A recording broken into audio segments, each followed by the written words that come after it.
Barry. Stephen. Yet another week, yet another podcast. Another week stuck with you. Nearly done. This podcast is called Dry Your Eyes, Mate. What's up with them? Well, all the wholesalers, some wholesalers have been... I've heard they've all been having a right old cry. Well, some You're of them... having a dig at us on podcast. Some of them are loving it. Are. Some of them are loving it. Some are like, yes, it's about time someone said something. Some of them are like, we think you're really unfair and unbiased. Who's the ones that said we was unfair? Just name them. I will at the end of the podcast. Name them now. Not end of the podcast. So I can slate them. They've got to listen right to the very end. We're right and they're wrong. We're going to do the shoers on the other foot today. We're going to give it from the wholesaler's perspective. And I'm not changing my mind. It's not about changing your mind, Barry. It's just about giving an unbiased piece. No, I'm biased. I'm biased. So, honest. Well, let's see then if some of these points, these are not my points, because I'm not. Do you know the points? Yeah. Oh, yes. I'm winging this podcast so I can fucking pick them apart. Just this podcast? No, I wing all of them. These are not my viewpoints because I'm not a wholesaler, so I don't have that perspective. But I've had a few people firing in, giving us their opinions, their viewpoints. Oh, sounds get right into this then.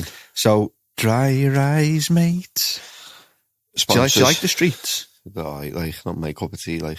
I like them. Blinded by the Lights as well is really good. Sponsors, Stephen. Why don't you do them this week? Give me a rest. I can't do them, lad. That's not what I do. Okay. Go. We're going to have to figure out a job for you. You can sign off the podcast. I'm here. Oh, well done. Barry We Bills. are fucking blessed. We are blessed to be with Barry. So, in no particular order, we have to say thank you, and we want to say thank you to our perfect partners. And for anyone who's listening, tuning in for the first time, because we're back on track with the podcasts now, week in, week out, getting them daily, weekly, monthly listens right up there. As partners, we call them partners, not sponsors, because sponsors pay money to be on a podcast. We actually approached our partners and they said yes. And you'll never hear us say that they are the best products on the market, because although they are very, very good, we just don't say that the best. There's no product in this industry that I think that one person can say this is the best and is the best product for every single grower on the market. So there you go.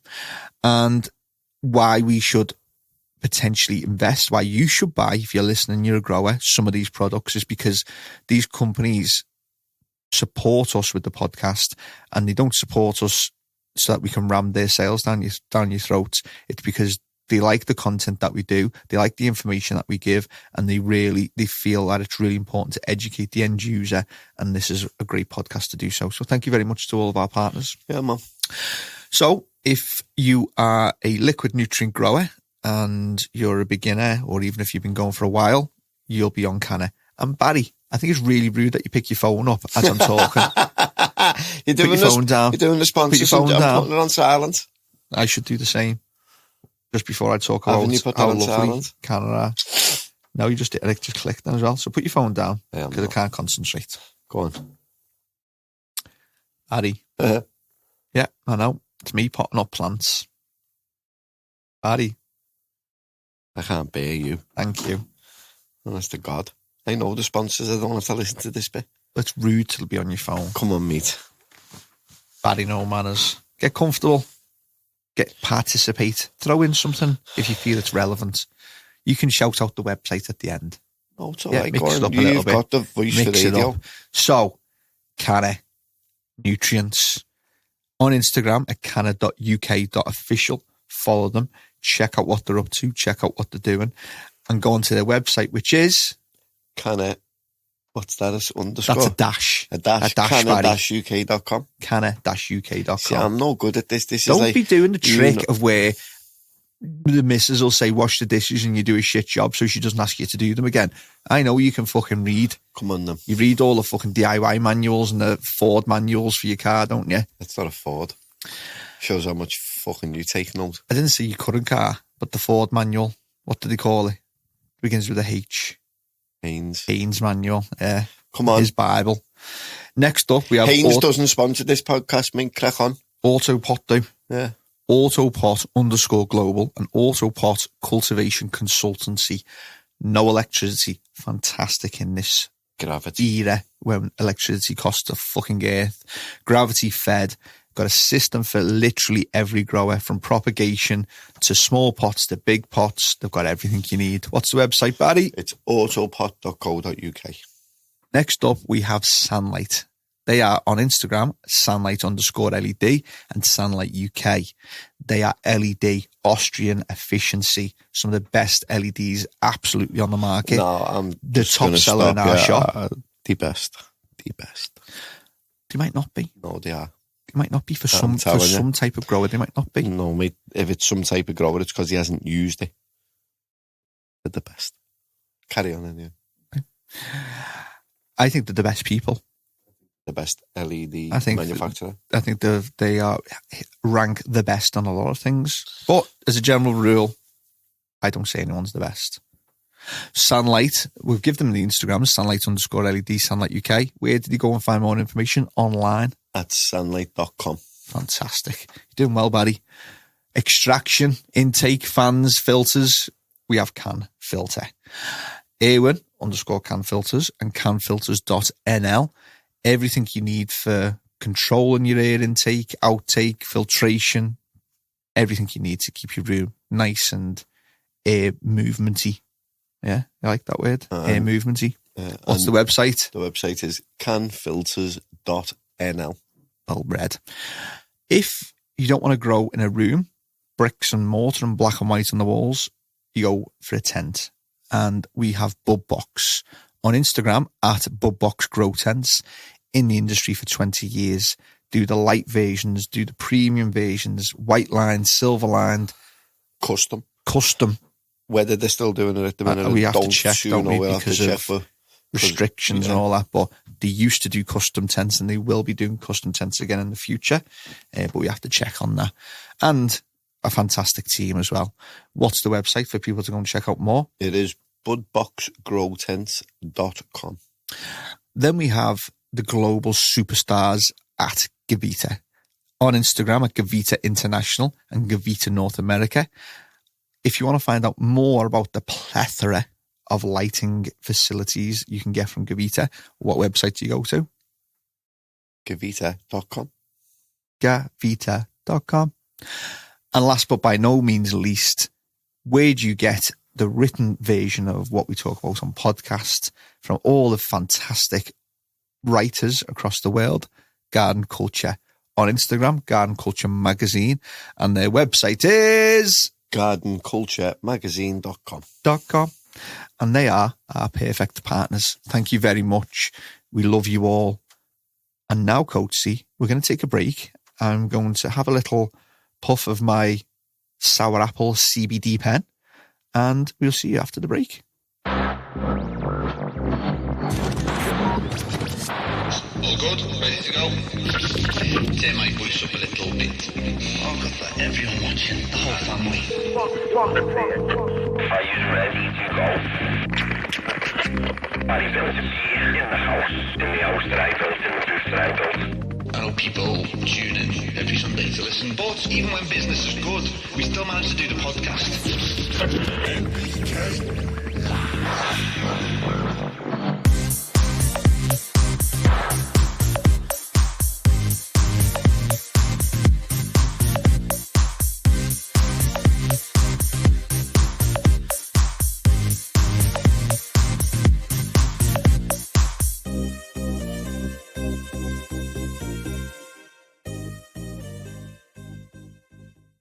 Barry, you're freestyling today. Come on. I don't. So we're talking about the Don't tell me. wholesalers. We're talking about the wholesalers. We've got to dry their eyes because... Clap your hands. You I have started. No, Coatsy. No, we've started. We start with the funny part, which is what we've just done. Come on, then. Ripping you. So it's about wholesalers and drying their eyes because some of them were made up over the moon. Some of them were not so happy because they thought we were biased. I am. So we are biased in our perspective because we only have from a shop perspective, and the wholesalers want us to give their point of view across. So It's nice to know, though, that the wholesalers listen to us, isn't it? it's nice to know, I know isn't that. it? I give a little shout out. Can I give a little shout out to? Give a little shout out to the They don't lads, take any fucking notice of anything we say, but they listen. the lads at Creation. Yeah. I know that they listen. I know that Paul at Nutriculture listens. So shout out to Paul. He listens on a Monday morning in his office. I know that Ian, Global Air Supplies, listens. Our good mate Jay from Highlight never fucking listens because he's a knob and he's got better things to do apparently with his time, like cleaning his lovely car, hasn't he? Cleaning his 22 plate number plate, the flat.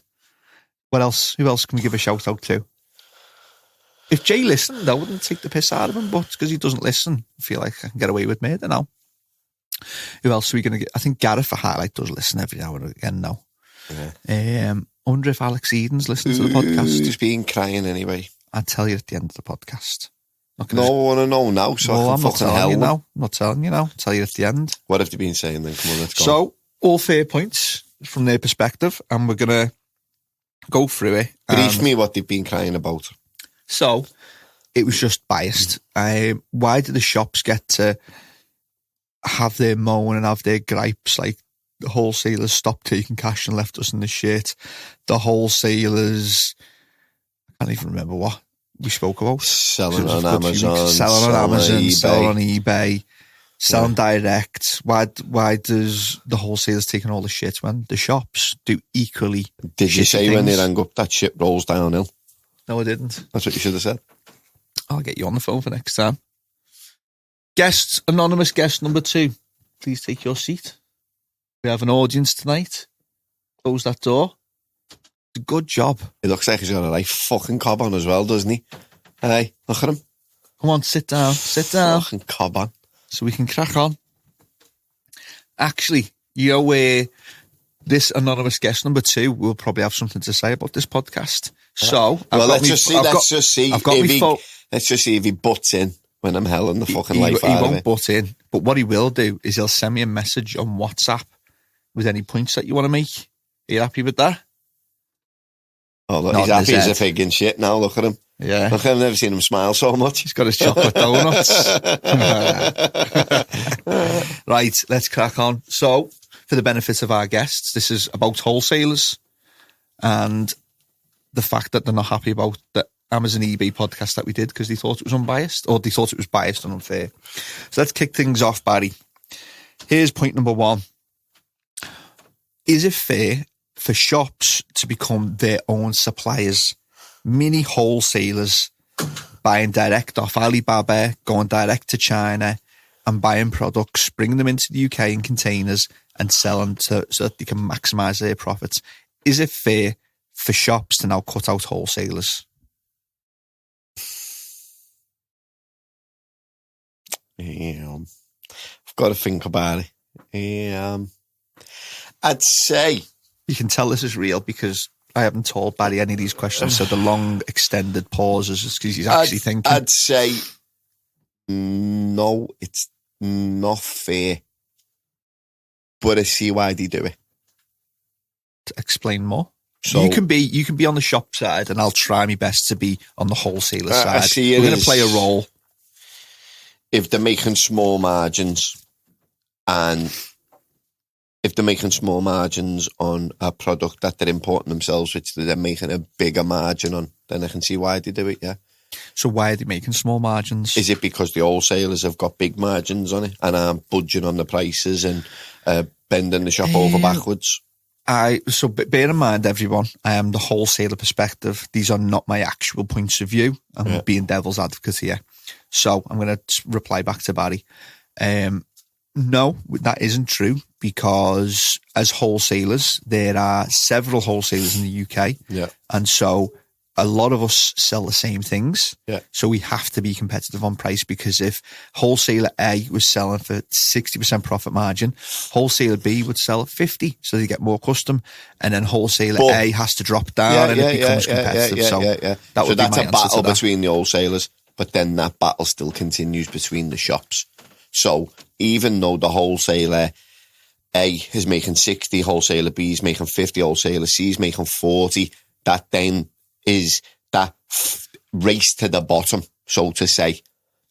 is then passed on to the shops. So the shop's making 60%, but the other shop's selling it for 50%.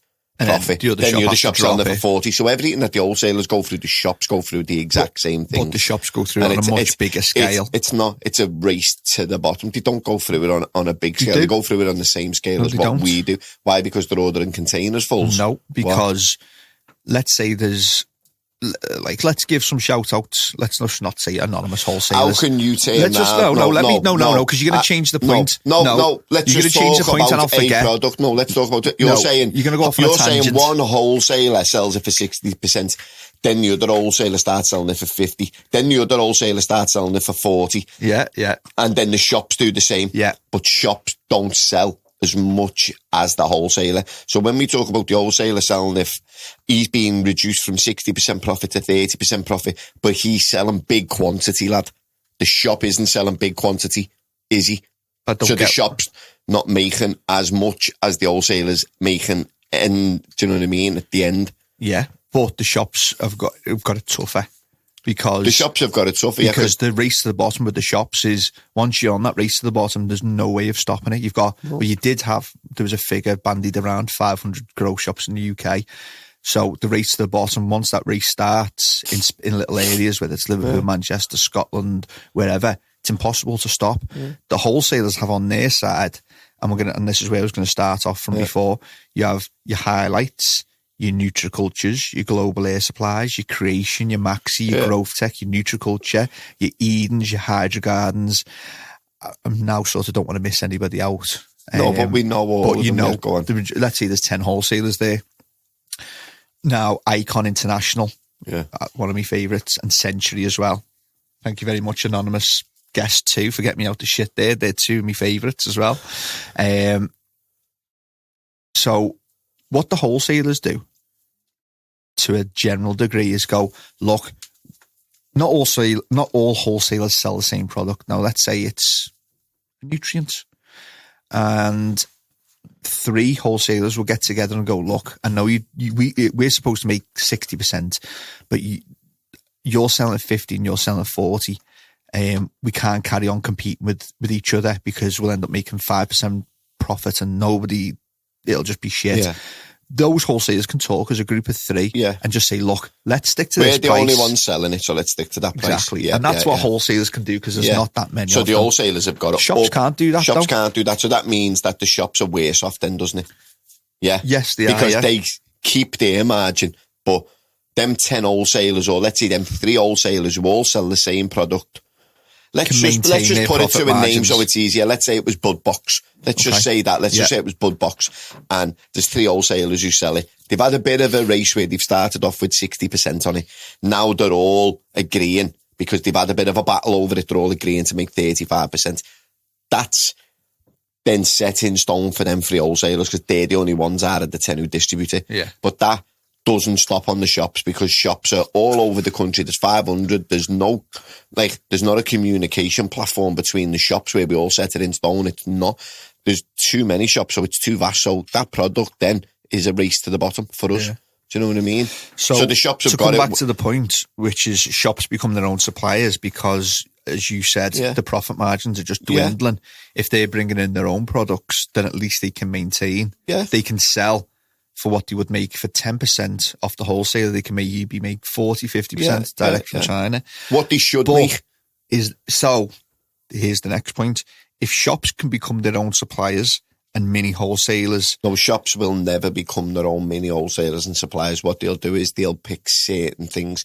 No shop is going to get on the phone to CANNA and be a CANNA wholesaler or a can filters wholesaler. Products. Exactly. So the wholesaler. They're not going to do that. So what? No, but what that sounds like, you've spoke to a wholesaler and that's what they're having a moan over. But the wholesalers will be there all the time. You're never going to get rid of wholesalers, but you will get rid of shops. So you've got can filters, you've got Global Air Supplies filters, you've got Rhino filters, 3 of the biggest brands in the UK. Yeah. No one's going to go and bring them in, but what they will do is they'll go and bring in fresh linen fucking filters from China. But they're like, what? How many shops that do you know Quite a few. that are bringing in their own filters? Quite a few. No. quite a No, few. it'll never stick, lad. It will never stick. It They're will doing never. it. Yeah, but And you then- and then the you shops- can't tell me now the wholesalers are threatened by that, because they're not. Well, They're not. how far does it go? It's not, when do we start buying our own tell stuff me, in? You tell me how many, on a scale of whatever, how many CAN filters are sold here, how many global air filters are sold here, how many fucking, what's the one you just said, Rhino filters are sold here.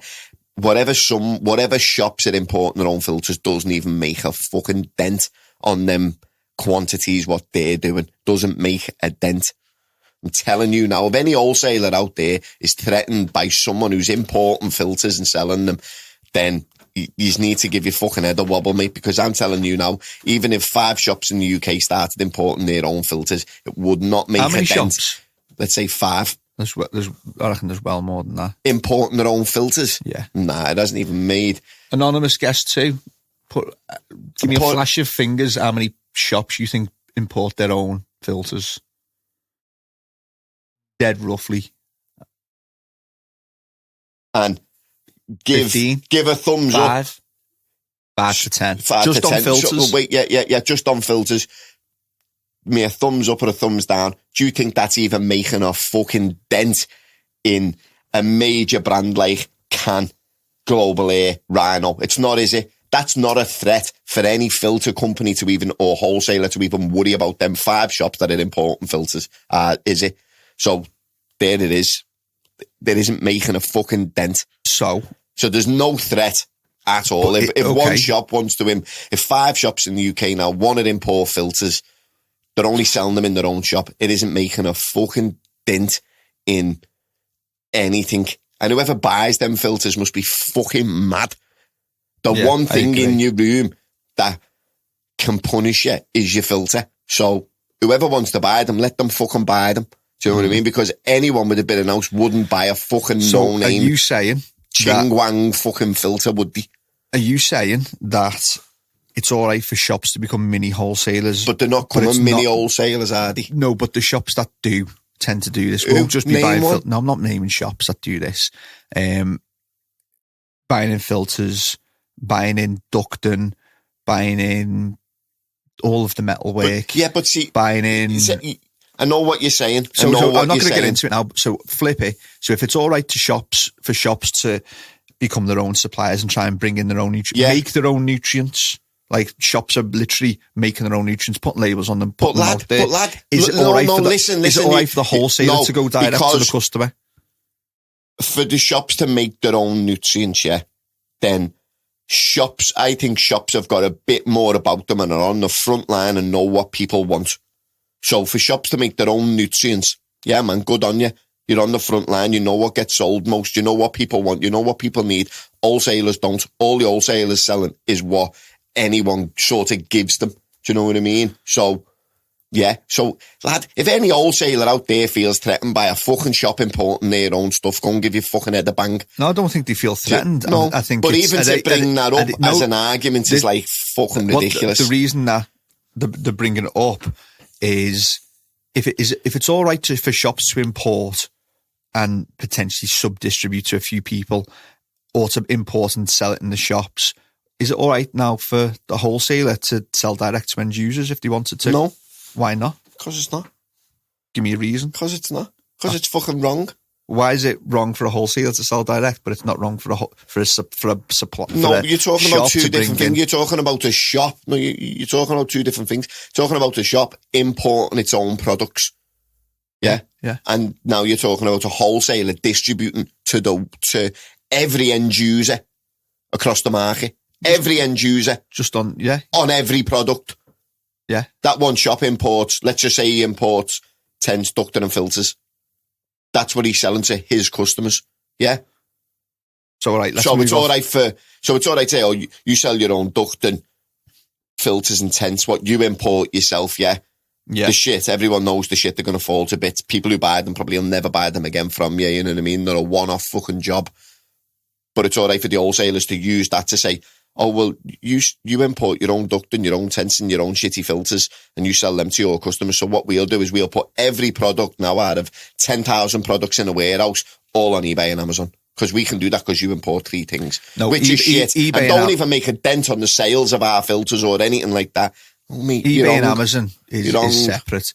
But what if they wanted to put them on their own website? What's wrong? At RRP. It's wrong. At They're not a full shop, they're a RRP. fucking wholesaler. So a shop's a shop and not a wholesaler? No, you're getting it twisted. A shop is a shop, and then it's an importer. It's not a wholesaler, is he? Some shops are becoming mini wholesalers, and I'm not going to name them, but thumbs up or thumbs down, shops have started to become mini wholesalers. Yeah.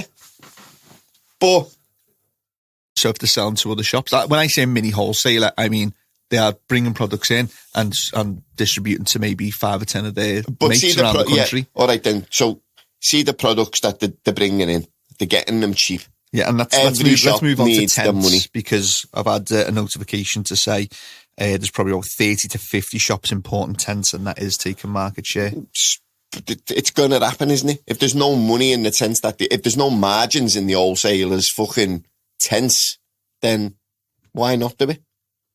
I think the wholesalers are going to be annoyed at double standards. Why is it all right for the shops to do everything that they want to do to try and survive and make money? And the second that a wholesaler tries to do something, it's like, fucking hell, get shot. So they should.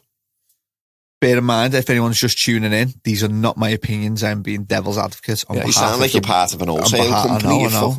I'm going to be. I'm going to be on commission. What did you call them when they're on the scabs? Sound like you're on the other side of the fence. Crossing the picket line, you mean?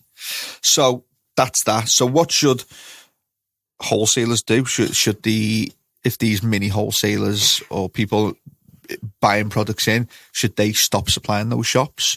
Should they take their discounts off them or reduce the discounts? Is that fair then? Listen, by all means, if a shop is important sense, and it wouldn't have, if a shop is important sense and a wholesaler, no wholesaler can get a cob on with the shop important sense, because I can buy tents from 10 wholesalers, can't I, Steve? Yeah. So it's whoever I choose. Yeah. And I'm not choosing none of them, I'm choosing to buy them direct. Yeah. So should that shop now get a cob on?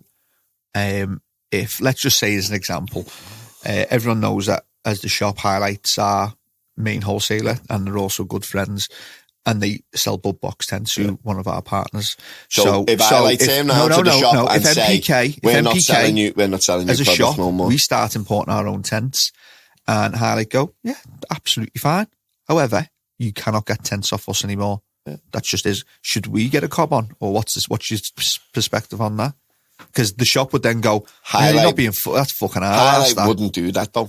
No, let's just not talk about what they would and wouldn't do. I know, but let's this is like serious. We can't talk about myths, otherwise we're never going to import tents. That's never going to happen. But let's just talk because I'm using that as like a story for. I would say they'd be rightfully in the thing to say stop that. Supplying to them. But what's going to happen and what's the knock-on effect from that? Because if I phone me tomorrow and say, hey, have you been important tents? And I go, yeah, man, there's just better margins in it for us, like, do you know what I mean? Just to get our own, it's easy.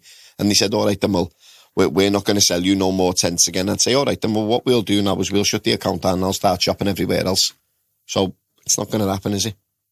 Depends how much of a good shop you are, doesn't it? If you're that much of a good shop, lad, it's just... If you're important tents, you're a pretty big shop because you've got to have some capital to be able to import containers. So here's the next point. Shops that switch just because it's a $5 cheaper or a $10 cheaper. Wholesalers they try the best to supply really good quality products. They pick the warehouses in China or wherever they're buying wholesale from.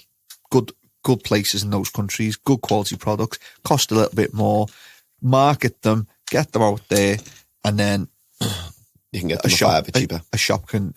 Another wholesaler brings it in for a cheaper, ducting in, and sells it for $5 cheaper. Well, no, not a $5 cheaper, but like the shops are just switching whether if they can get a pallet for £10 cheaper or free carriage or this or that. No shop's changing if it's £10 cheaper. There's no loyalty. Any wholesaler that's told you that's lying.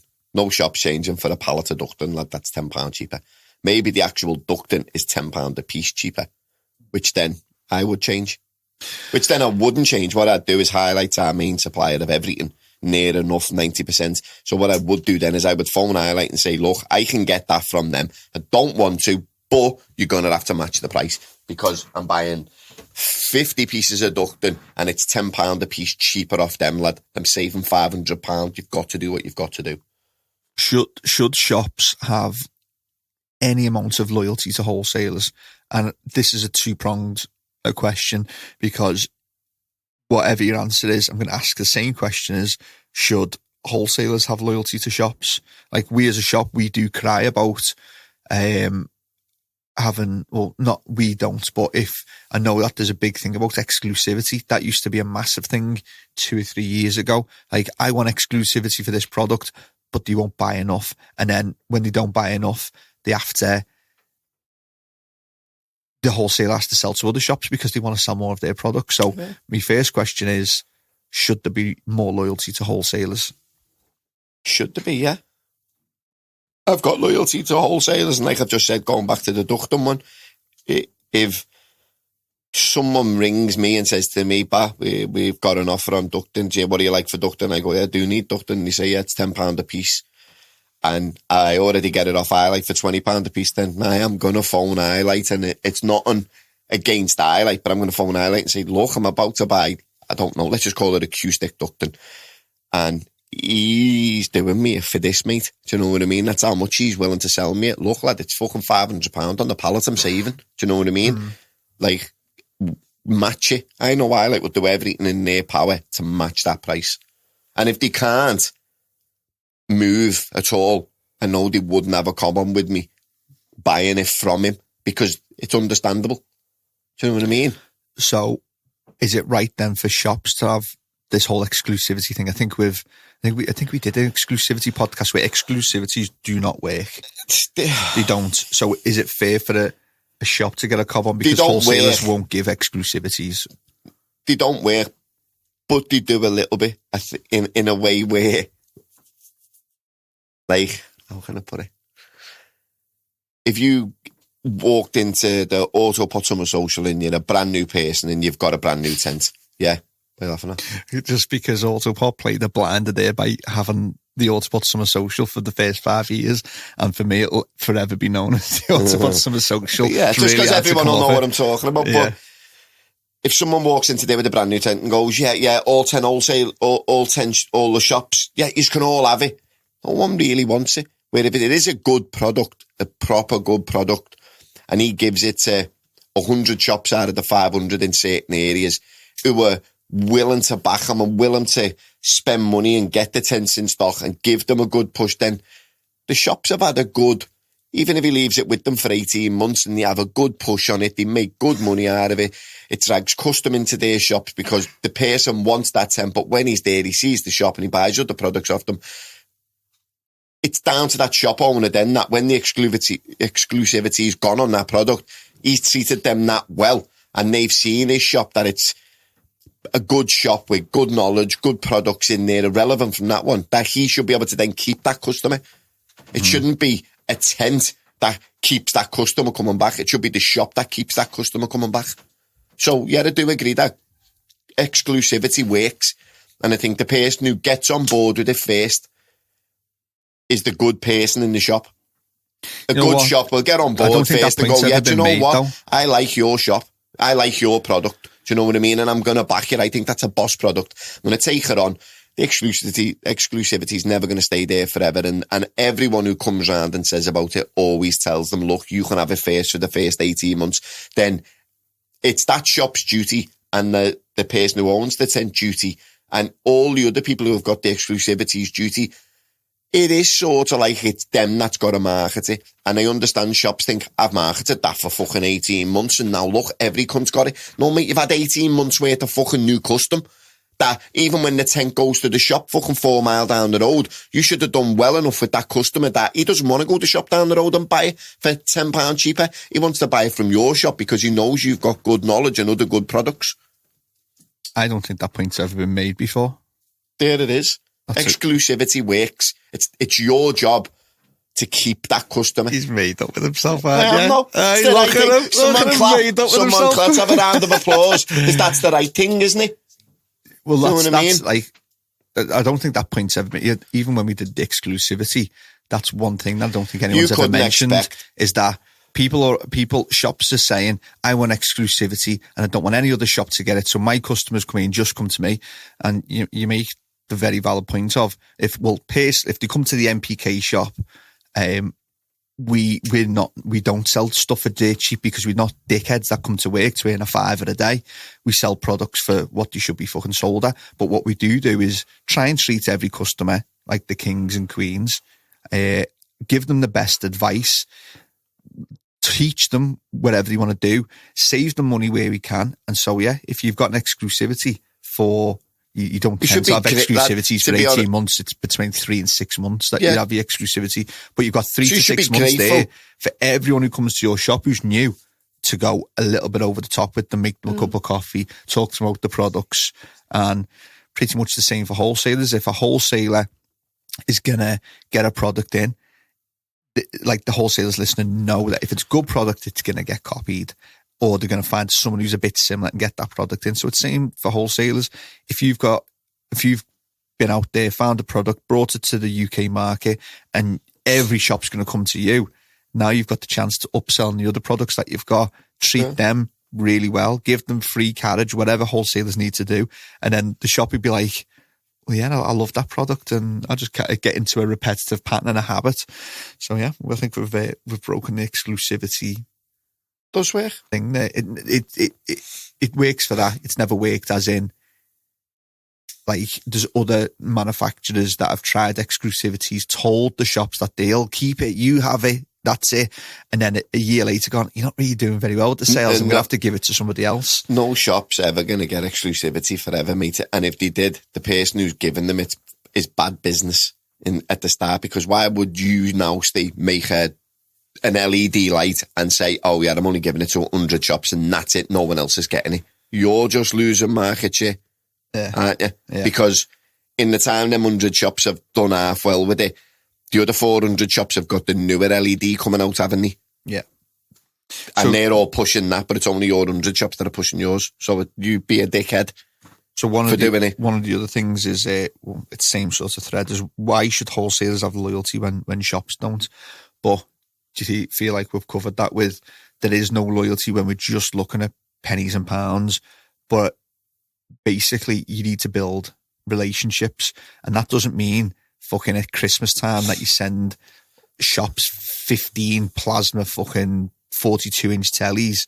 That's I miss them days. I really miss them days as well. All that. But you know what I think needs to come back, which we haven't had for 4 years. We get hampers with jamming and vegan biscuits and all that shit. Right? Do you know what I think really needs to happen is, we need to get them days back. No, if you want to have loyalties, then CANNA, and the reason that they've stopped is because of COVID, and it just hasn't really kicked back in again yet. But remember when we used to get taken out for 4 dinners a year by CANNA? BudBox, we went out with them because they were good friends, but we used to go out for meals with BudBox. SANlight, we've been over to Austria, stayed in a nice hotel, got taken around the warehouse, shown how the LEDs worked. That, I feel, we don't sell SANlight because they took us out there. Like, that's not how it is. They make fantastic lights. They're really the best people, like lovely people in that company. And the fact that we went there and went around the warehouse and got to meet the team, but we talked about them a bit more in the shop. I know, but tell them, because other shops listening now would feel a bit disappointed that you've been to SANlight. Why have you been to SANlight, not me? Because you done the filming. You done the filming, so just make it knowing that you weren't just out there because you were a shop that sells LED. You went out there because you created them a full package because of the media company. Of that, it was the media company that got taken out there. But the repercussion of that is some of the people from the shop you didn't, because I think your little one was on his way. Seeing how good the lights were, and jumped right on board. And guess what? Yeah. We're the number one SANlight seller in the country now. Yeah. Is it because we got taken there? We've seen the nitty gritty. No, it's not. It's a part of it. Part of it is because you've seen the process. You spoke to the people who told you everything and about the lights. And we felt a bit of a loyalty to that LED. Then they gifted you a couple of lights and you used them and you realised how fucking good it was. It doesn't matter how many tours of your facility you get or how many meals you get. If your product's shit, your product's shit. You've got to have a good product. But good product, good team, like, took us there. I know it wasn't the shop, but let's just say it was because that had the same impact.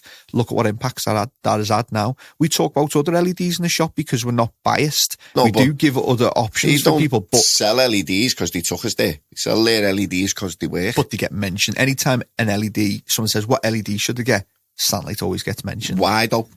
Well, because they're really good. No, because they're the best. Because we also No, got a just really say close relationship with them. No, it's. And I haven't think got it's a about- close relationship. I don't even know any of them. I couldn't tell you one of them I know, person's and names. it's mostly me I and the couldn't. other lads in the shop that sell the SANlight. No, it's not. You lad. still stuff in the No, office? it's not. No, it's not. I never went out with the media company to Switzerland to do the videos and the websites and all that. But I just know from personal experience that I've used tons of LEDs and SANlight piss all over everyone else's. And that's do you just think he's a bit bitter there about not going to it? No, I'm to not. SANlight? No, I'm going. They're taking me. But I'm not going to sit here and say they're one of the good. No, lad, proven to me and proven to everyone who I've ever sold them to that they piss all over everyone else's LEDs. Hands down. Yeah. Well, look, we're getting off topic. So, wholesalers and retailers. The next point is wholesalers. So I don't know. So there's one shop. We used to do it a lot. We used to get a product, do a video just on our phones, well before any media stuff. Get the product on our phone, that'd be on the camera, how to use it, what's it good for. Yeah. You do this, you do that. We as a shop would market that product. Yeah. That has completely stopped. Give me a thumbs up or thumbs down. There's one shop, the Hydro Bros. We've mentioned him a few times because I feel like he's doing today what loads of shops used to do 5 years ago. Get on Instagram and get on YouTube, talk about the products, give good advice. He is actively marketing products, and that's what we used to do. And we're getting back into it as well. The whole industry's gone quiet, but now no shops are really making any efforts to market products, are they? So should it just be up to the wholesalers to market the products for the retailers to sell, and the retail don't support the wholesaler or the product then in any way? It's not down to the wholesaler. It's down to the brand. It's down to the brand, isn't it? Yeah. It's down to the shop to promote the product. How many manufacturers do you see? Now, I'll say CANNA, fantastic at doing their own marketing. That's where they are. And the wholesalers don't really feel do much marketing on CANNA because they're doing it all. But look at where CANNA are, like the top. AutoPot do their own marketing, very good at it. But I think maybe some of the wholesalers do a little bit, but they don't need to. No, it should be a push by everyone, because if you're a manufacturer if you're a brand, a manufacturer in the brand, can I say they're the same thing, the manufacturer and the brand? Yeah. They are the same thing. So let's just call it the brand. Yeah. Yeah. So the brand makes the product. The brand then chooses what supplier it wants it to go to. Yeah. So then, which is the wholesaler. So the brand, it goes from the brand, which it's theirs, goes to the wholesaler, to the shop. Yeah. If the wholesaler doesn't help push the product because he's got it, and what happens in this industry is, if you're a brand, there's not many brands that are in every single wholesaler. No. It's sort of an exclusivity thing to them. It's exclusive, or you've got 2 or 3 wholesalers. Yeah, so it's going like back to the shops, isn't it? Yeah. Where, that wholesaler should market that brand as well. That wholesaler should market the brand as well as the brand should market itself. Mm. Then the shops that get it should also do a push on it because they've got it. So all 3 of them should really be doing it. I'd say the brand should be doing the most, wholesaler the second, and the shop the third. Yeah, I think I'd have to agree with that as well, because brands should do the marketing towards the end user demographic and a little bit towards, so they should do 50-50. Oh, it should towards no, listen to me. The end user 50% and the shop 50%. The wholesaler really only wants to focus on the shop. They don't really care about, I suppose, like the wholesaler benefit. The wholesalers can't really just focus on a shop. They can't put posts out. On the shops. Yeah, but they can't industry. really put posts out. How does a wholesaler put posts out to the shops? It's because they explain to the shop how to use it, how to stock it. let's say, look. Yeah, let me but just, that's done. That's done by reps. Let me do an example. That's Perfect done by example reps. in the last week. How does it? No, actually, that's a brand to a shop. How does a wholesaler point to sales?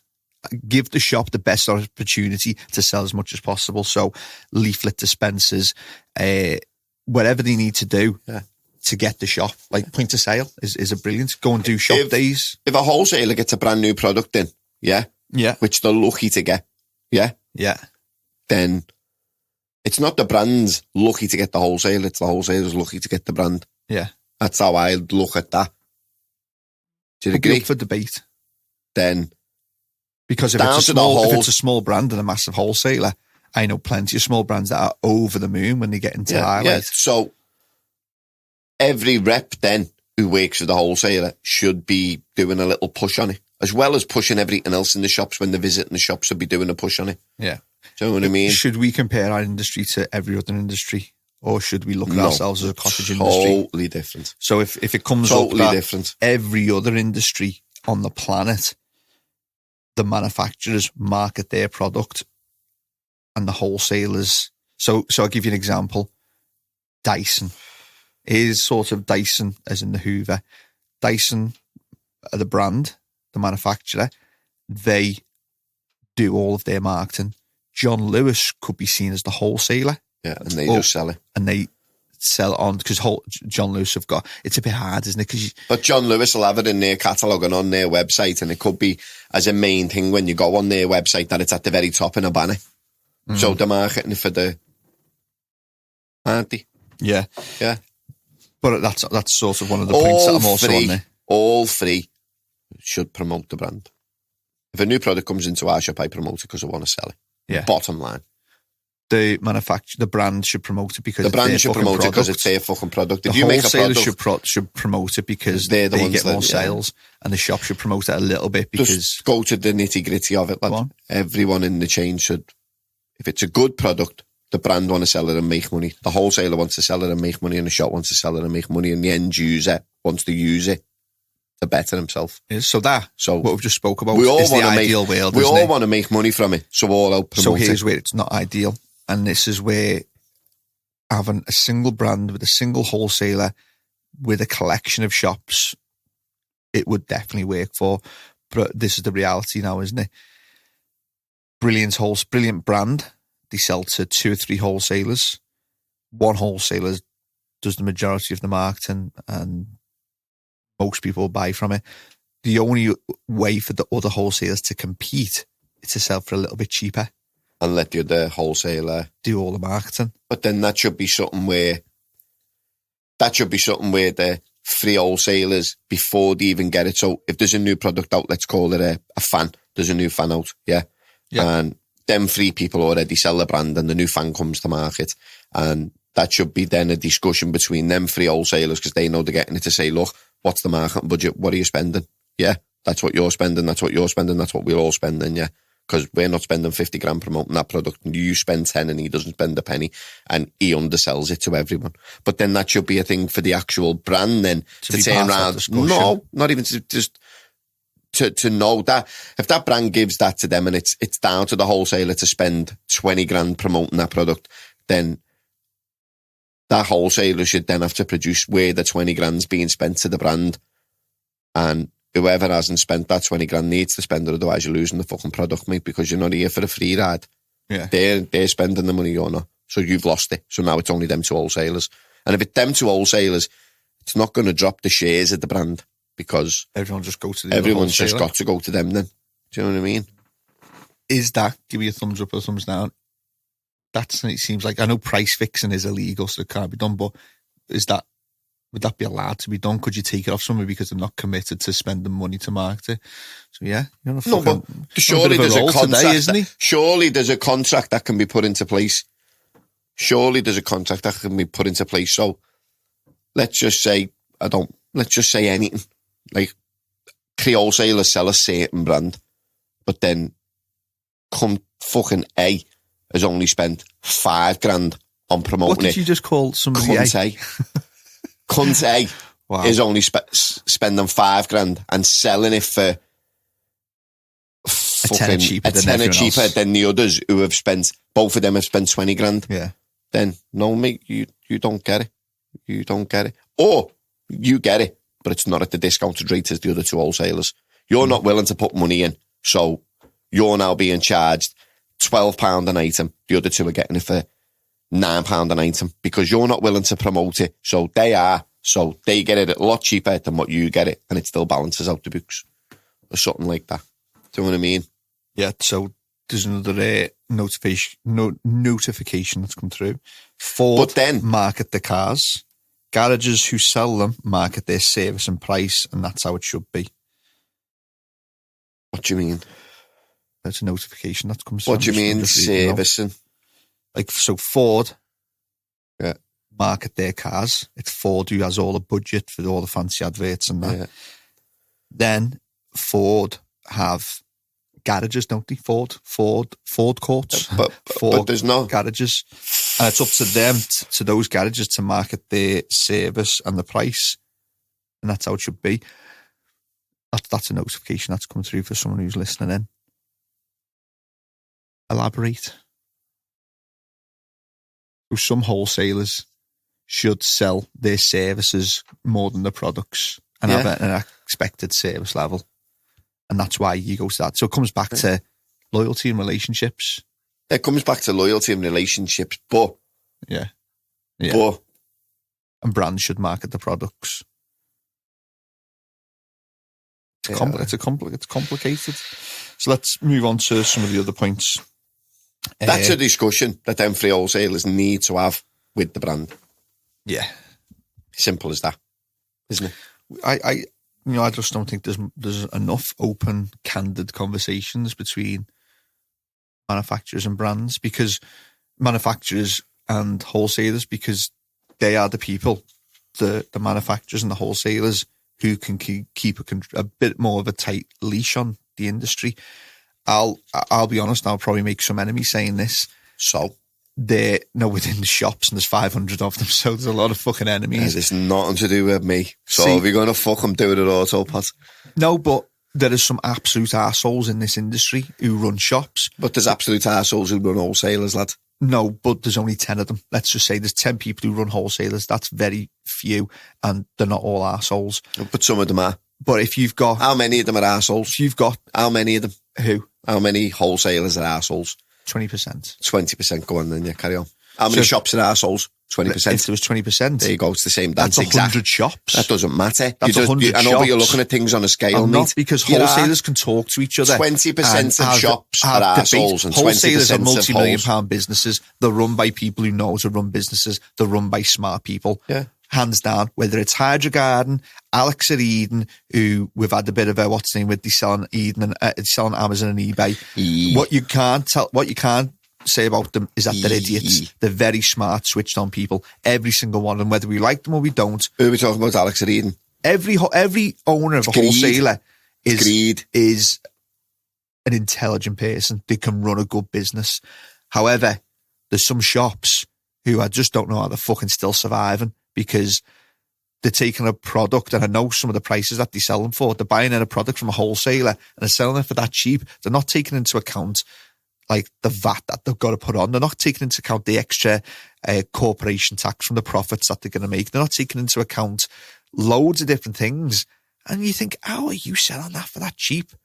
Do you know what I mean? And they're But that's just some shops, So- and you'll never get rid of that. Wholesalers do the same thing. We've just been on that. But what I Free mean is products, wholesalers could talk, shops don't. I know, but Or it shops still should do. doesn't work. Free wholesalers have got the same product, and we've just had the conversation that one of them selling it cheaper than the So others. my point is, And there's nothing that they do, so it's the same brands dance. and wholesalers need to do more talking. Yeah, and price fixing's not allowed. There which you is, go. we knew that. So the shop's doing it, and the wholesalers doing it. And don't go on about a percent, because 10 wholesalers, 20%, 500 shops, 20%. It's the same dance, it's just a different scale. So them 20 shops who are arseholes, them 10 wholesalers, 20% are arseholes Is as it well, also- because they do the same as what the other 20% of shops are doing. I think there's a thing as And, well, though, called do you know the selling thing- below the bread line or something, where isn't it illegal for supermarkets to sell bread, milk, eggs for cheaper than they get them just to drag people into buy the other product. I'm sure that's illegal as Yeah, well. but And they're selling below the bread line or something it's called. But we're not in this industry. We're not in that industry. You said it yourself, we're in the cottage industry. So it's fucked. And you know what the worst thing is? You'll never stop it. There'll always be the battle between the wholesalers and the battle between the shops. You will never stop it. If I said to you now, Steve, we can wipe out every shop on the Northwest. Yeah. All we've got to do is this, and we'll get everyone's custom. We'll make 50 times more than what we're making now, but it's going to look like we're not, because now we're selling fucking that product for 20% less. So where we make £30 on that product, now we're making a £5, but we're going to sell 100 a day instead of 5 a day. What would you say? Be dead honest. Be careful, because not everybody likes us. Like people, what are you on about? Like, not everyone likes us. We're not going to get the. No, I've just given you an option. The customer base to make the if same we could profit. not to make the same profit. If our profit was up 30% now, yeah, on every product across the board. If I said to you, look, we make 30% on every product and we sell 70% a day, yeah. Just on a thing we sell.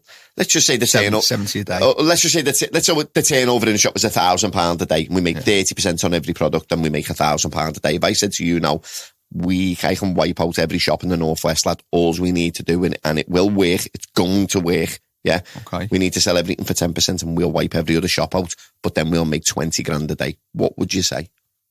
Yeah, you'd say yeah. You'd say yeah, wouldn't you? You're the 20% who's a gobshite then of the wholesalers and them. You're the same kid. No, because... No.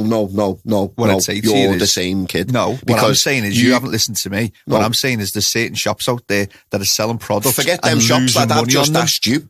No, but you've put a completely different thing to me. I said to you, if there's a shop selling products where they're losing money. What they're you've just said losing is money because you're still making profit. No, they're losing money because they're probably a struggling shop. So what they do is they're not probably losing money. They're not buying something for £100 and selling it for 80. They're buying it for 100 and selling it for 100, knowing that person, that specific person, buys that, and that. So he knows he's getting the sales. Because if he doesn't do it cheaper, they're going to the shop down the road. So to drag that customer in. So now he's in a race for survival. So I can understand why he does it. It's shit for the other fucking 80% of the shops, but he's doing it as a survival tactic, isn't he? Because he hasn't got enough custom coming into his shop. So now he has to sell A, B, and C for cost just to get them to buy fucking 1, 2, 3, 4, 5 of the other products. So it's survival mode now, isn't it? So is it all right for a wholesaler to do it? Survival mode, isn't it? Yeah. There you go. Is it fair enough for a wholesaler to go cheaper than the other wholesalers? It's not fair that that shop does it, and it's not fair that the wholesaler does it, but you'll never change it, lad. Do you know why? Because of money. That's why you'll never change it. And I've just proven that with you. And I would do the same, Steve. If you said to me now, we can go from £1,000 a day to £20,000 a day. This is how we do it, and it'll work. I'd say do it. Do it now, lad. So therefore, nobody should ever really get a cob on with anybody, because at the end of the day, you can't. It's business. And I will look after my family and my kids even before you. I sell and go, and we as a shop will look after our families before the next shop. I'm sticking to the 30% mark. Well, within a year, you're gone. You're done. You're driving fucking wagons or milk floats or something. You're now not in the shop doing what you love to be doing. Now you're fucked, and the other shops are all still there. So the wholesalers that cry, should they just get on with it? And get it's on just with it, business. lad. The shops are going through the same thing. Get on with it, mate. And if it turns bitter and it turns to, not dirty tactics, but it becomes a proper strategized but that thing. strategy happens with the shops. So the wholesale, whatever happens with the wholesalers happens with the shops. Yeah. If the wholesalers battle on profit margins, the shops are battling with profit margins. The only thing I will say is it's the shops that ruin the product, because they battle that much and there's that many shops that product, and even if it's a great product, if you've got to buy it for £300 to make £10, it's not worth doing. So why would I spend £300 to make £10? So you promote another product. So now you go to the next best product, don't you? And even though you will tell them that that's the best product, and you will, don't get me wrong, you still will sell it because it's the best product. But if there's no money in it, it becomes second best, because every shop's ruined the product. There's no money left in it. So no shop sells it. So then if you come to our shop, I'd tell you it's the best. But every other shop now who's willing just to make the money is telling you that it's the shittest because the next one, which they're making good money on, is the best. It is, isn't it? Do you understand what I'm saying? Did you follow that? That's what happens. Let's move on. Innovating products, but shops aren't willing to invest. I think it's a tough one to talk about at the moment because shops aren't willing to invest in anything at the moment because it's tough times. A lot of growers now, I remember 5 years ago, we were giving out so much advice. It was like we would never even wear it in the office because all three of us, four of us at the time, be at the counter, talking to different customers, talking about controllers for an hour. Now it seems like nobody comes in for advice. They know what they want. You want me to tell you why? I've got the answers for everything today. Do you want me to tell you why? Should wholesalers continue to innovate products and bring new products in and try and make the industry better if the shops aren't willing to invest in new products? And how is that going to leave the industry? I'll tell you why people don't come in as much. Them people still come in, but they just don't ask all the questions, do they? Because they've been doing it that long. YouTube's there. Where are you now doing this? And some people listen to this and get the advice. And if you've been into it for 5 years, I don't really need your advice, because if I was loving what I was doing for 5 years, I know quite a lot and I know what I'm following and I know what I'm doing. So why do I need you to tell me that I can dim a fucking 600 to 400 or a 400 to 600? I know you can't do that. I know you've got to change the bulb, because over 5 years I've learned that, so I don't need you no more. I don't need to come in and show you a picture of a pest. I go, what's that? Because I know. Because over 5 years I've had every pest that's under the sun and know how to treat them. All right, so pest. There you go. So let's say pest. Trying to think of one. Yeah, let's say everyone's fungus. Let's say fungus gnats. So you came in 10 years ago, didn't know what fungus gnats were. Yeah. We identified them for you. Yeah. Said spray neem oil on it because there was no products on it. Me. Educated. Now you've come in. I want neem oil. I've actually got some. No, neem oil.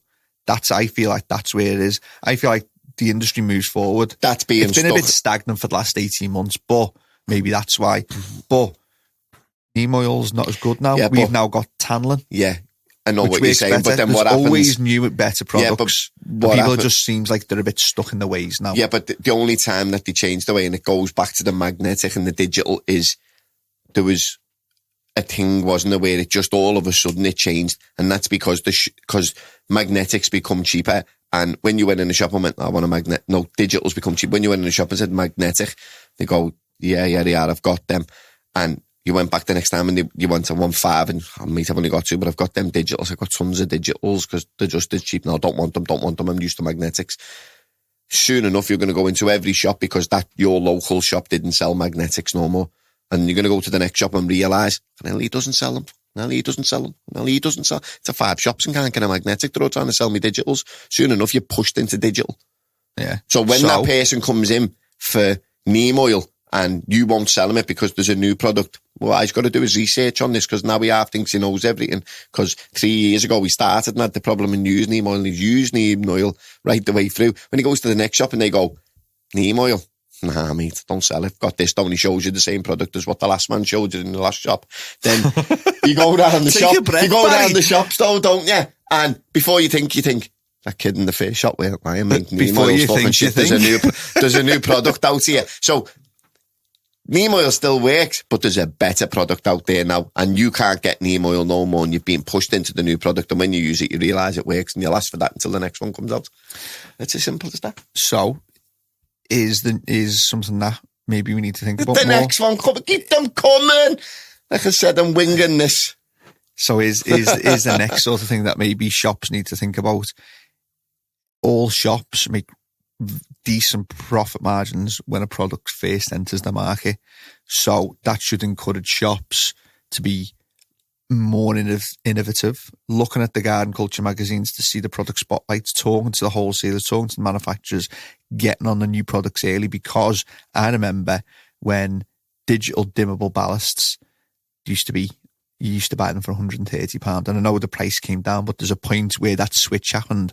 I think we'd sell a digital dimmable light kit for £80. And that switch, though, was the digital ballast was there for a number of years. It was there, but the technology in it cost a lot of money to get manufactured in China. And then over the course of time, China's gone cheaper. The digital ballast has gone from being 160 right down to being fucking £70. Someone can manufacture it for them. People will jump on it because it's got a lot cheaper. Let's say, how long ago was this? Let's say 5 years ago when the switch happened, and you'd sell a digital light kit for £80, and then you just like another 6 months, 75, because there's a few other shops starting to get onto it now. More shops get onto it. They price compete. I've got to knock it down to 70. So the key point here is get onto the new technology early.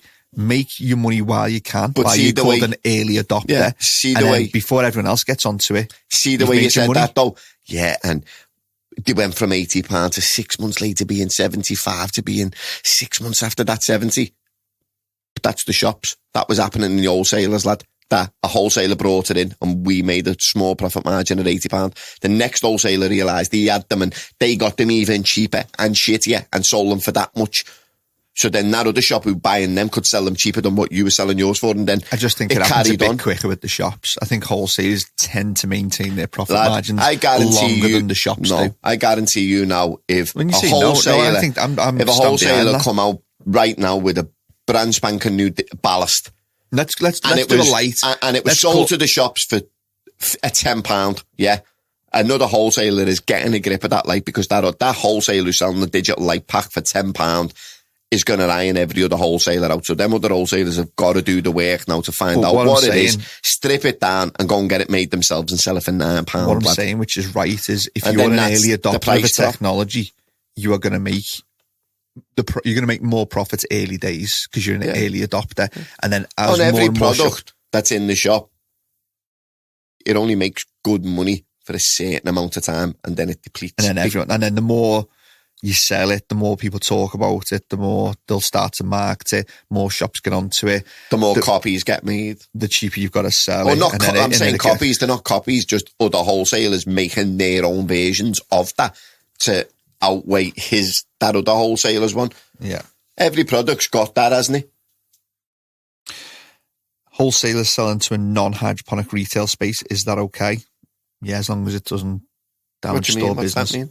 Wholesalers selling into a non-hydroponic retail space. So, the fuck would they want it for? Like, let's say AutoPot selling into a garden centre.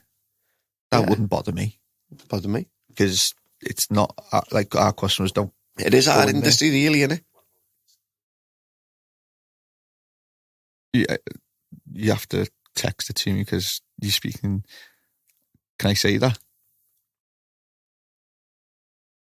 Yeah, what about if they sell to the range? If it's the exact... No, not happening. The range sell wardrobes. No, it ain't happening. Yeah. If they sell it to a garden centre, it's relevant to hydroponics, isn't it? I put them all in the same sector. Do you know what I mean? Yeah. Could wholesalers... You can go to an electric shop now. I can take you now to... They're a little bit dearer than what we sell them for, but I can take you to an electric shop now that sells 600 watt HPS bulbs. Yeah. He's a lecky shop. That's what he does. He sells bulbs. Yeah. He sells switches. He sells sockets. Cheaper or more expensive? More expensive than us because we buy them in bulk. They probably just don't buy them in bulk. Do you know what I mean? We get them at good rates, don't we? Should wholesalers... That's relevant, isn't it? That a garden centre or a nursery or whatever, it can sell the same fucking pots off Nutriculture that we buy off Nutriculture. Do you agree with the statements? Wholesalers selling online with the same RRP brings more customers to the brick and mortar stores as it increases the interest in the products. Say that again. So a wholesaler selling the products on their website for what the RRP is, which no one ever sells a product at RRP, but puts it on there at RRP, that's okay because it drives more, it shows the end users what the RRP should be. So that when they start complaining that it's too expensive, you can say, well, that's what the RRP should be. Would that be all right? Because it builds awareness of the products. They put it on their website or on Amazon or eBay. Their website. Their website. Yeah. So the wholesaler's selling direct now, but they're selling at the correct RRP. Full RRP. So no one's going to buy it. It's still wrong, isn't it? So no one's going to buy it, still but wrong. It raises awareness of the products. Still wrong. Still wrong. Dyson sell direct, but also sell to John Lewis. Yeah. So is that the way this industry is going to go? And is that wrong or right of Dyson? It feels like it could go that way, but no. of anyone's fault, if that makes sense. Yeah. It feels like it could go that way. Because the shops can't survive no more, if that makes sense. But so how does John Lewis survive? I don't think it'll happen totally until the shops deplete and it's now affecting the wholesalers, where then there's got to be a bit of is it a revolution? Where Barry thinks he's Che Guevara. No, I don't know that Revolution! No, if the wholesaler's making 100 grand a year and that's keeping all them people, that building and all the staff involved, and all of a sudden, with what we're going through now in our industry, the shops just start dropping, boom, boom, boom, boom, boom. The wholesaler now is down to fucking 50 grand, which means now he can't import the quantities of stock what he's getting for the prices that he was getting it when he had big money to order bigger stocks of it. Because that's how it works. Yeah. The more you order, the cheaper you get it. So then, I think I don't think, I know at some point in years to come, that's where it will be. You will see Highlight Horticulture online selling direct, and I don't think it's going to be Highlight's fault that they do that. I think it might be a survival mode. So who's broken the ice? Whether or not. I'm not saying Highlight are going to do that, by the way, but I'm just saying it becomes a survival mode, doesn't it? Yeah. What you do if you're not getting the custom in now because the shops have all depleted and all fell off and can't bank, can't make money, can't do this, and now it's left to the wholesaler to just go, do you know what, pack the bags and put, that's it, now I'll go and get other jobs and see us all after. It was good while we were here in the industry. I think they'd be mad to do that. I think they'd be mad not to go, let's give this one more push. Yeah.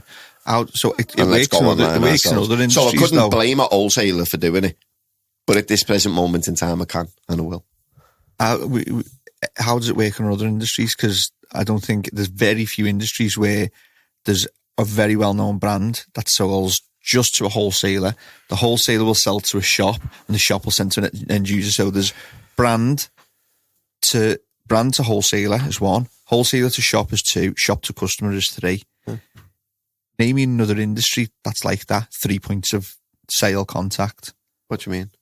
Like name me another industry where it goes through that sort of chain, brand or manufacturer to a wholesaler, to a retailer. It doesn't. Fucking Mars bar is made by fucking Mars bar, let's say, and then it goes to a wholesaler who then sells it to the fucking shops. What are you talking about? That's how everything's done, Steve. What are you on about, mate? Are we in the same fucking podcast room here? Yeah. No, I'm just trying to think. I'm trying to let that settle in for a moment. Use a different fucking analogy. What the Cadbury's make Mars bar? They don't do, yes, they do, don't they? Who is it? No, Nestle. Is it? Well, let's just go, I don't know. They make the Mars bar. Yeah. And then it goes to the wholesaler of the Mars bar. Who's that? I don't know. I couldn't tell you. I'm in the chocolate industry. And then it goes to the fucking sweet shops. What I will tell you there, though, is there's no loyalty with them wholesalers, because you can go into any sweet shop, even one facing the other, and they both sell Lucozade and they both sell Mars bars. There's no loyalty. Okay, so you picked a really good example there. Caught me off guard. Most, though, I think it's brand goes direct to a retail outlet and then it doesn't. To the customer. You don't see Cadbury's getting on the phone to fucking the local sweet shop on Lodden Road saying, all right, mate, do you want to stock Mars bars? It doesn't happen, lad. They're not wholesalers. They all get shipped to a wholesale, sold to a wholesaler. Cars. To be honest, when you went on about Fords before, I think if you look into it, probably 80% of Ford branches are franchised the same way KFC's are. So they have to buy the cars off Ford. When Ford manufactured that car, that independent garage, which is named Ford's, has to buy that vehicle from them and then sell that vehicle. How many do you think there's many brands? Do you know anything? Do you think there's many brands straight to retail? No, lad, it all goes through wholesale. Why would the brand deal with the fucking retailer? I'm just trying to think. What about Wren Kitchens? You go direct to Wren Kitchens. Yeah, and they have their own manufacturing facility where they make their kitchen. That's like a unique thing. So that's a brand straight to retail, isn't it? But what you'll probably find is... I'm trying to predict what you'll probably find there, though, is Wren probably, and I bet you if you looked into it, I bet you Wren don't own the facility where the kitchens are made. I bet you they're just a person who sells the kitchen and sends it to them, and then they make it. You know what I mean? I don't reckon it'll be Wren's. The couches, DFS. CSS, whatever they're called, CFS. Well, you go into brands have got couches have got names, you know. They're not all no name, you know. They're all. If you buy your couch, it might say fucking Aroma Velar. And that's who makes it, Aroma, and it's the Velar model. Yeah. So then they ordered that off them, and so it's made by the manufacturer, sent to the wholesaler, DFS, and then sold to you, the customer. No, DFS would be the retail store. But it's probably the wholesaler as well, isn't it? No, because they've got retail stores, so it's direct. So it goes from brand to retail to customer. Yeah. So there's 2 points of contact. And I'm like, I wasn't talking and asking questions if I knew the answers. Where was we getting to, Steve? We were getting to, where's our industry going to be in 5 years' time? Are the wholesalers going to get cut out and CANNA will sell direct to the shops? Never. Are the shops going to get cut out and the wholesalers are going to become the retailers? Too much messing about, lad. Too much messing about. CANNA would lose far too much money. It would never happen. So the retail store's going to get cut out and wholesalers become shops. Why will CANNA put themselves into a position where they now have to sell and ship and open a massive facility with major workers to pallet up 500 shops of fucking nutrients or every day and every other day? Nailed that one. That won't work. It'll always be a wholesaler. What's the reason why wholesalers don't just suddenly start selling direct? Because they've got us and they don't need to. What would stop them? Because what would stop them? Yeah. If all the shops fall off. What would stop them all from tomorrow, Monday morning, going, because I don't really want the shops anymore. We want to make the extra profit margin. We're just going to imagine the wholesalers that did that. You know what? We're just going to sell direct. And lad, there's nothing stopping them, is there? But I think 80%, because we've worked out, I don't know where the numbers, 20% of their arseholes, but the other 80% wouldn't do it. Yeah. Do you know what I mean? So, all right. So good. 20% of them us round to this exclamation point. Brought us round to this exclamation point moment. 20% of them already don't do it. The exclamation point moment, Barry. 20% of them already do it. Revolutionist. He's going to get fucking black paint and pull it down his eyes and fucking be outside fucking Eden, fucking ready to fucking revolutionise. So who are the wholesalers who moaned? You said you'd tell me. So here's me exclamation mark. No, you told me you'd tell me the wholesalers that have Don't make me forget me point, which I think I have. This is what you do. You're such a fucking arsehole. Just tell me the wholesalers have been on the phone. Wait, no, you can fucking wait now until I gather my thoughts again. So, here's my point. If we've still got 80% of wholesalers that are going to play the game properly and look after retailers, why are shops still buying from wholesalers that sell direct? That is my big end of podcast question. Because they get it cheaper than the other wholesalers can do it. They probably sell products which they sell more of because of their industry that the other wholesaler doesn't have. So it's a way of capturing them, isn't it? Highlight sell things that other wholesalers don't have. Gas sell things that other wholesalers don't have. Eden sells a lot of things that other wholesalers don't have. So that's why. Is there anything that a shop couldn't live without? At somebody like staff Eden or Hydroponics? Customers. Is it like what to do? And I'm not just going to single do no, it's and not. Hydroponics now, because there probably are others, but wholesalers that sell direct on Amazon and eBay, what have they got exclusively that means a shop couldn't do business without that product? Why are shops still buying off wholesalers that sell direct? Because the end user still wants neem oil. You said it yourself before, and they sell it. So get them off it. If this is a domino effect, and look, this is how it's going to go. They sell every product. Every area in the country sells different products. Yeah, look, Eden started not sells different products, Amazon. Uses different products. So you could go to Scotland now, and they're all still using Vitalink, and they all fucking swear by it. Yeah. But then you come to London, lad, look, and they're all hammering CANNA. And if Eden's the only one who's selling Vitalink, and everyone stops buying off them, what does Scotland do for the Vitalink base? They all swear by it. Look, this is the domino effect. And we spoke about this a few weeks ago when we did the Amazon eBay podcast. Eden started on eBay. We've give our opinions on that. There's pros and cons. Now they're selling on eBay, on Amazon, because Highlight have started doing, let's just say, better business. They've been more tactically aware. does this mean that Hydrogarden have felt the pressure and have felt that they've had to go direct? What's the next wholesaler that's going to feel the pressure? Why is Hydrogarden gone direct? Yeah, they sell on Amazon. That's why they've had some products taken off them, which is maybe increasing the longevity of the industry. So there's two. There's probably others. I don't know about them. But what's to stop this domino effect going? Look, those wholesalers are now selling direct. I'm a bit fucking in the shit here. I need to sell direct. Then the fourth worst wholesaler has to sell direct. And it's domino until everyone's selling direct. Is it their fault? That's the bottom line. Is it their fault? Yeah, because when they did start selling direct, the industry was doing really well. Cash is finished. Yeah. Yeah. The business is now dropping off. Yeah. They realise that they've got to do it digitally themselves. Yeah. So now they start selling on Amazon because you can't pay I'm not big cash knocking on them. Amazon. Honestly, I'm not knocking them because guess who we don't buy off? When was the last time you ordered off Eden? Yeah, I won't order off Hydrogarden or Eden. I order off Eden. Because we don't want to support wholesalers that sell direct. And you know, with every other shop thought like that, every one of their products will be on there and they'd be smashing it because that's the only way they'll survive now because every shop. Yeah. I don't think they would because the majority of people still go to shops for the information. And look, let me just say this by saying, we're saying like we don't buy off Hydrogarden, we don't buy off Eden. That's not saying that they're horrible people. The people at work at Eden, when we do speak to them every now and again, lovely people. The reps are great. Hydrogarden, lovely people that work at there. I'm not saying anything about anybody personally. I'm just putting out opinions for discussion points. And our sort of position as a standalone shop with NPK is we would rather support wholesalers that support the shops. Those wholesalers aren't supporting the shops, so we don't support them because they sell direct.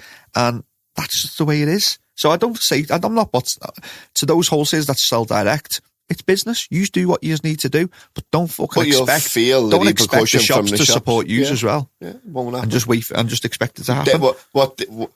It baffles me that shops be back to that buy off them. We don't need the shop support because we've got the end user support. And please, if you think that, shout it dead loudly so we can get to these deaf shops that still want to buy off yous to stop buying off yous. If you want to sell direct, crack on. Go for it. No hard feelings here. It just baffles me why other shops are still buying off them. Go to the wholesalers that are supporting you as a shop and all the other shops. That's me piece. Okay. And there you go. You look dead angry. No, I'm not. I'm not. My arms are hurting from the push-up challenge you made me do, you little bastard. Fucking putting 10 litre CANNA fucking A's on me back, asking me to do push-ups on a Tuesday when the fucking... You're a knob. That's what we do. How did the cycling challenge go, Barry?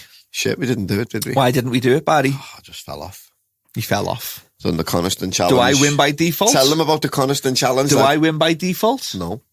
Why not? You don't. You pussied out. I said you don't. You've seen this mammoth of a man. He doesn't look like anything, but inside he's got the determination of Rocky Balboa. He's seen me flying up the hills in Coniston and he thought, fuck that. If I go on a bike race with him, I'm going to fucking lose because he's a competitive bastard. Right or wrong? Wrong. No. So why don't we have the challenge then?